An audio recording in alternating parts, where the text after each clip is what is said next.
Откуда появились ваши родители? От дедушки с бабушкой. Правильно. А откуда дедушка с бабушкой? Они от своих мам и пап. А вы откуда появились?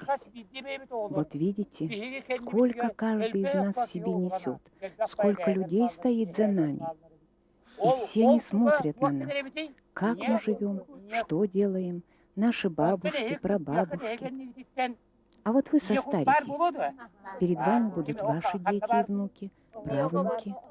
Бесконечная такая ниточка тянется. И это все Иекут, материнский дух всего твоего рода. Истоки человека всегда в детстве. Возможно, именно потому восхождение на кигелях на легендарную вершину Верхоянского хребта началось с летнего детского лагеря. Этот лагерь расположен в место было облюбовано Захаром Захаровичем Гороховым, отцом Елены. Поначалу он решил собирать на месте родового гнезда своей жены внучат, поить их кобыльем молоком, кумысом, учить ходить за лошадьми.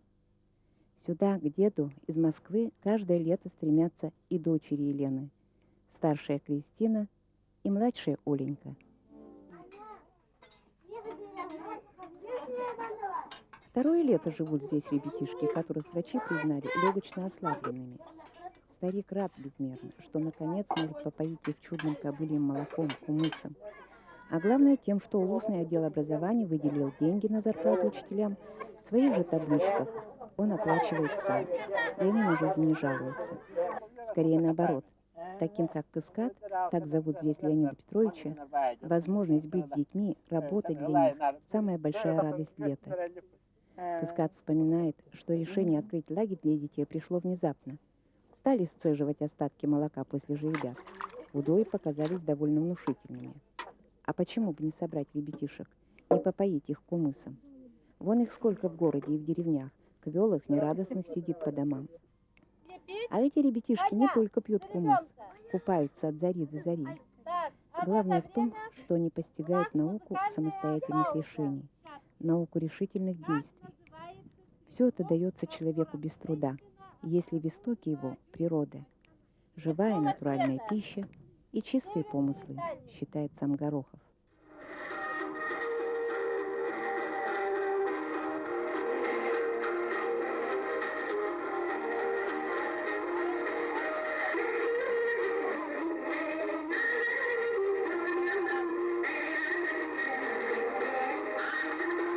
Кигелях нас к себе.